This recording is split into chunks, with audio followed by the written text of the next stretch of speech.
Et bonjour les amis et bienvenue sur la chaîne Alcine French Plamo pour l'unboxing de notre prochaine réalisation. Et il s'agit cette fois de l'univers One Piece avec la gamme des Grand Ship Collection, donc de l'univers One Piece. Et là en l'occurrence il s'agit de l'Arche Maxime, voilà. Donc c'est un bateau-vaisseau un peu, parce qu'il a la particularité de voler, que ce soit dans les airs ou même dans l'espace. Il apparaît au niveau du manga au chapitre 277 et au niveau de l'anime à l'épisode 181 et finira finalement par être détruit par les pirates de l'espace. Voilà, pour ce qui est de la présentation de ce bateau dans l'anime et dans le manga. Bon, on va passer tout de suite à la maquette en elle-même, puisque c'est ça, moi personnellement, qui m'intéresse, le modèle kit. Donc, ce que l'on peut voir tout de suite, c'est que bah, déjà l'image est assez sympa, on a une belle représentation du bateau, avec du coup son capitaine, hein, Ener, et puis on revoit bien du coup ici que ça fait partie de la gamme des Grand Ship Collection. On voit que c'est du One Piece, on a le nom du bateau. C'est un kit qui est sorti en 2018 au Japon. Ici, on aperçoit le modèle monté et peint, sûrement. Ici, on nous montre les petits éléments que l'on peut rajouter avec les nuages, etc. pour faire un petit décorum. On nous montre qu'on a possibilité d'enlever les pièces à la main. Et enfin, de poser la maquette sur une action base, si vraiment on ne veut pas utiliser le support qui est fourni avec ce kit. Bon.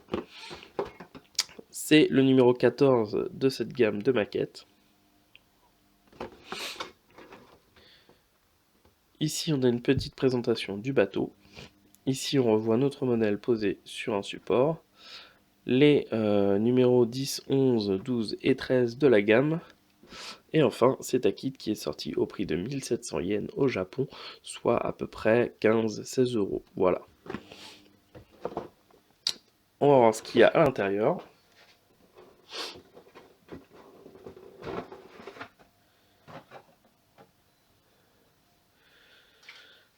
Alors on commence avec une première grappe pour tout ce qui est la coque du bateau pour les parties un peu marron, couleur bois foncé, avec de jolis petits détails tout autour.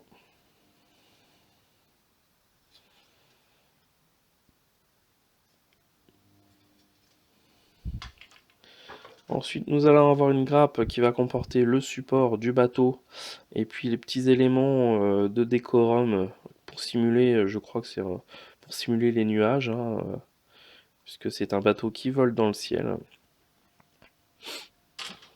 Ici, nous allons avoir d'autres éléments de la coque, cette fois dans un bois un petit peu plus clair.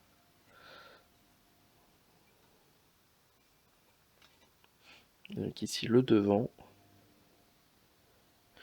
Parquet qui est très bien représenté, de belles lignes, bien nettes, bien propres. Les pièces sont de bonne qualité. Toujours dans la même couleur, le reste de la coque. Ici avec je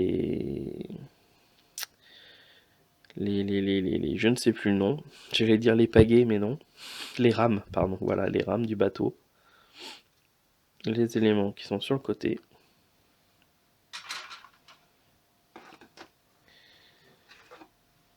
Une partie avec les pièces en or, donc, avec cette fois vraiment un très bel coloris pour représenter l'or métallique.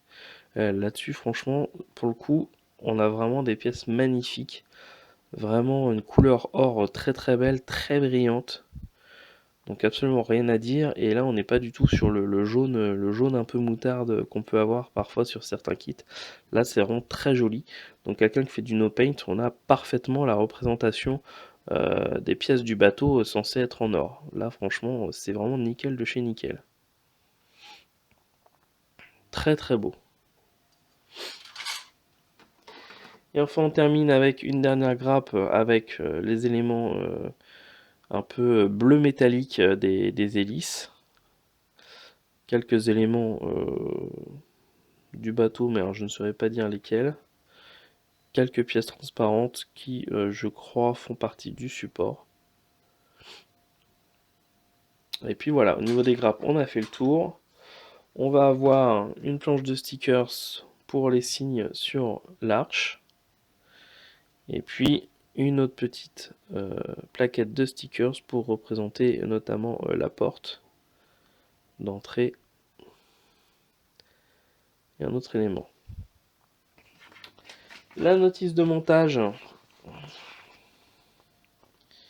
Donc on retrouve notre arche en dessin. Derrière, on va avoir le guide des peintures.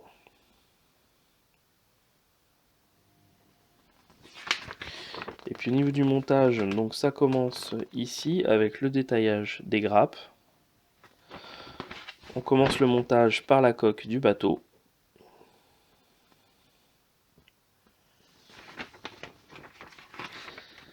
Ensuite,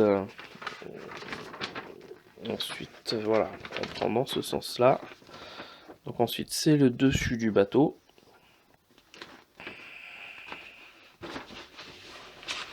On assemble la coque, la partie du milieu avec les rames, le dessus. On rajoute le support, puis on finit avec les hélices.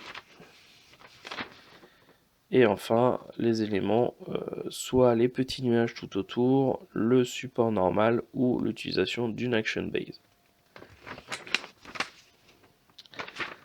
Voilà, donc rien de bien compliqué et une maquette qui a l'air vraiment de bonne qualité.